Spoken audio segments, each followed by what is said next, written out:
Eh bien coucou tout le monde, j'espère que vous allez bien, c'est Dr Arthur.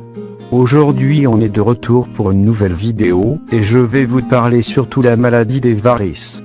Donc regardez la vidéo jusqu'à la fin. Mais surtout likez, abonne-toi, si c'est la première fois que tu tombes dans mes vidéos. Alors, qu'est-ce que c'est ? Les veines servent à ramener le sang vers le cœur, et sont donc rythmées de valvules, empêchant le sang de refluer. Mais lorsque la fermeture des valvules devient défectueuse, le sang stagne dans les veines, et provoque une varice, c'est-à-dire la dilatation, et la déformation de manière permanente, d'une veine superficielle. Le dysfonctionnement des valvules est le signe d'une insuffisance veineuse. Les veines ne sont alors plus suffisamment toniques pour parvenir à propulser le sang vers le haut. Une évolution en 4 stades. 1. Pendant l'enfance ou l'adolescence, la taille des veines augmente sans signe extérieur. 2.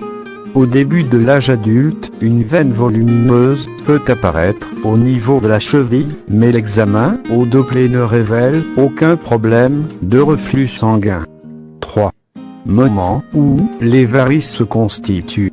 L'examen Doppler est positif et montre un reflux constant. 4.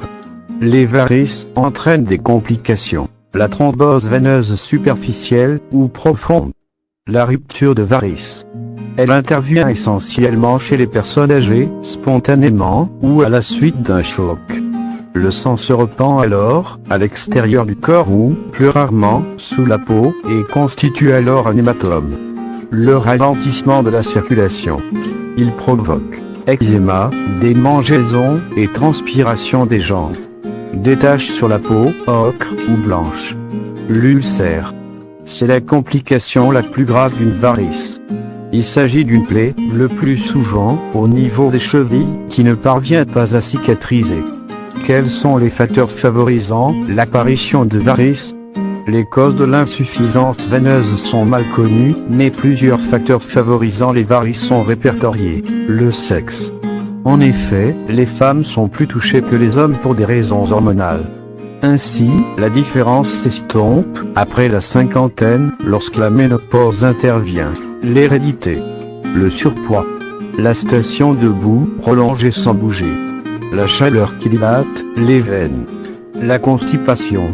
Les variations hormonales. La grossesse. Les varices sont alors localisées au niveau des organes génitaux et disparaissent après l'accouchement. Quels sont les symptômes d'une varice ? Une sensation de jambes lourdes qui s'accentue au fil de la journée et diminue au repos. Des démangeaisons et parfois une sensation de brûlure ou de courant électrique dans les jambes qui disparaissent dès que les jambes sont en mouvement. Des douleurs comparables à des crampes. Des jambes gonflées. Ce symptôme est accentué par la chaleur et disparaît une fois allongées, les jambes surélevées. L'apparition de veines tortueuses est palpable sous la peau, le plus souvent sur les jambes. Elles sont généralement indolores, mais peuvent être inesthétiques. Un traitement de sclérothérapie chez le phlébologue peut les supprimer.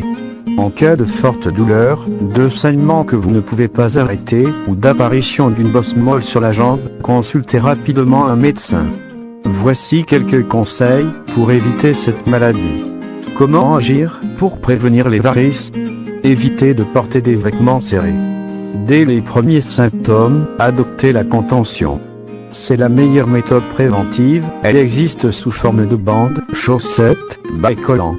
Votre médecin adaptera la prescription selon votre cas, en jouant sur la hauteur, la durée et la force de la contention.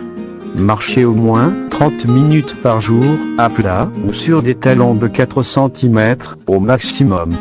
La marche favorise le retour veineux en activant la voûte plantaire qui agit comme la pompe.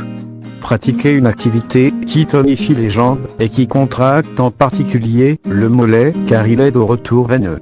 Parmi ces activités, il y a le vélo, la natation, le gymnastique, danse, golf, ski de fond, etc. Ne restez pas trop longtemps immobile, en particulier quand vous êtes debout. Le plus souvent possible, essayez de placer les pieds plus haut que le cœur. Évitez les sources de chaleur excessive telles que sauna ou hammam, épilation à la cire chaude, bain chaud, exposition au soleil, etc. Au moment du coucher, sur le dos, faites des mouvements de pédalage avec les jambes en l'air. Installez une cale d'environ 10 cm sous votre matelas, au niveau des pieds, afin de dormir avec les jambes surélevées. C'est tout pour aujourd'hui. J'espère que la vidéo vous a plu. Si c'est le cas, laisse un petit commentaire en bas de la vidéo. Surtout abonne-toi, si c'est la première fois que tu tombes dans mes vidéos.